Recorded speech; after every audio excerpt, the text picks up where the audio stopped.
Greetings out there in YouTube land. This is Morris, man. As always, I thank you guys for coming to my channel.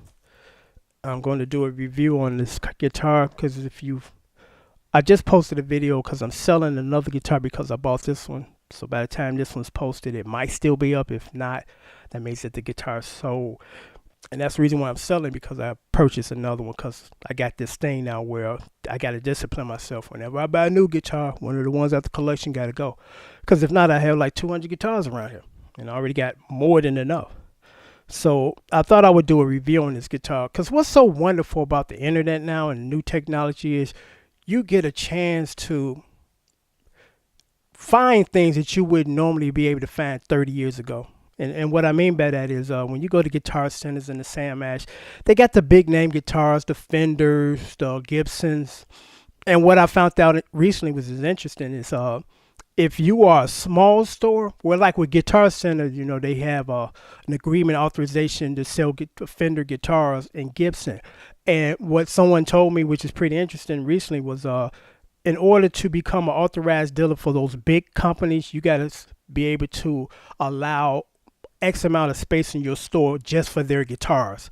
So that right there automatically eliminate the small mom and pop stores that are still around, because they don't have enough space just to have a bunch of Gibsons or a bunch of Fenders unless they're used.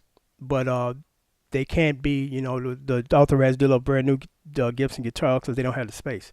So small guitar companies who make really good guitars, just as good as the Gibsons or the Fenders, they go unnoticed. You know, like I said, 20 years ago, they would go unnoticed. And now with the internet and eBay, you go in here and check out these other guitar companies like Jay Tercer and Michael Kelly, Michael Kelly. And you can check out these guitars that are just as good. I say just as good or better. And I say better because of the price. You know, and you're able to find great guitar companies that make great guitars for great prices. Because, you know, I stumbled upon Jay Tercer about 3 years ago, and I've had at least 20 of them since then. And all of them have been great guitars. The action on them is just incredible. The price is really great for the guitar. So I said, well, let me venture out and try to check out some more new guitar makers. So I've been seeing Michael Kelly guitars for a while. I said, you know what, let me check one out. So I ran across this one, and it just floored me as far as just the beauty, you know, the inlays, the color. So when it came, because I got it from Merry-Go-Round, my new go-to guitar company. You know, I don't really deal too much more with Guitar Center. So I bought it. It came today, and this thing plays like a dream. The action is great. The tone on this thing is just beautiful. It's like, whoa. It reminds me of the Gibson's Les Paul Deluxe with the small miniature pickups. My buddy years ago bought one, and just the tone on that thing was just incredible. It sounds like that guitar. And out of all the Les Paul models, that's the guitar model I like. You know, the standard and the gold top, they okay, but that deluxe, the tone on that thing just is incredible. So very pleased with it. And let me try to get a close up on it.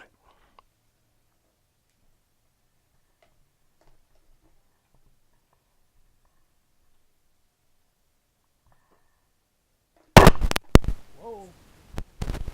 Watch what I'm doing here. Testing. Testing. Testing. Okay. Testing. Check. Testing. Yeah, I shouldn't have done that. But anyway, I love this guitar. I mean, I'll leave a link down here so you can hear me doing the cover of a Santana tune, Evil Ways. Really easy song to play, fun song to play.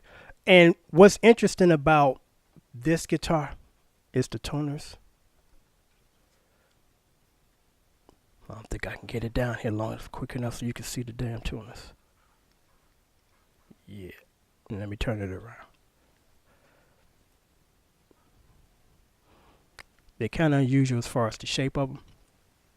And what's interesting about these tuners is this.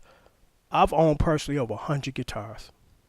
I've played over 1,000 guitars, and I've played the cheapest ones up into the ones that you need a mortgage the second loan on your house to buy. The vintage guitars, 50s, 60s, you name it, and I've played them. Because, well, I'm not going to get into that because that's a long other story, but the tuning pegs on these things Out of all the guitars I've ever owned and played, these are just, I would call them the Cadillac of tuners, because most tuners you got to kind of turn it, straighten that string out, and it's kind of tight. These things, they turn so easy and turn so effortlessly. And the strings, tune. I just turn a little bit, and I hear the strings tuning. And again, it's the smoothest pegs I've ever turned. It's like, whoa. It's interesting that they just have a very uniqueness to themselves. But I'm not gonna get into the stats in the wood because I don't know nothing about that. Don't want to know nothing about that. As a guitar player, I only want to know three things. It looks good, which is third. Sound good, oddly enough, it's your second. And it feels good to play, which is number one. And for a lot of people, that's number two. But over the years, I kind of thought about that. So you know what? It can look as good as it can be. It can sound fantastic, but it feel like shit to play. It's pointless, because you want your guitar to feel good to play first of all. Because what it look like is secondary or third. What it sounds like is secondary, because you can always jack up the sound by putting on new strings, experimenting with different types of strings, or coming out a good amplifier or coming out a good preamp box. So that could be jazzed up in the mix, because almost 100% of the stuff that you hear on the records, the guitars, the pianos, well, not so much the pianos, the drums, the bass, they've been treated with something, compression, reverb, echo, delay, you name it, something's on the guitar. If not, it's coming out of a $3,000 microphone, off of $3,000 microphone. So the sound is always going to get treated. But, again, I just thought I would do a quick review on this. If there's anybody out there that's interested in saying, hey, I think I want to check out a Michael Kelly, but I'm afraid because I don't know anything about it. Trust me, this one, and I can only speak for this model because, of course, they got Telly copies and they got Les Paul copies, but the 335 copy is just great. The tone on it, the look, the inlays are beautiful. Greatest tuners I've ever had the honor of tuning or having them on the guitar. But this thing is just beautiful. It's beautiful. So I highly recommend Michael Kelly stuff, and it's not extremely expensive. So until next time, take care. I thought I would just post this video for anybody again that's interested in saying, hey, let me check out Michael Kelly guitars, because Morris Man has said that the J Terces are just incredible, and I bought one and I'm quite happy with it. So let me check out a Michael Kelly now. Till next time, take care. Thanks for watching.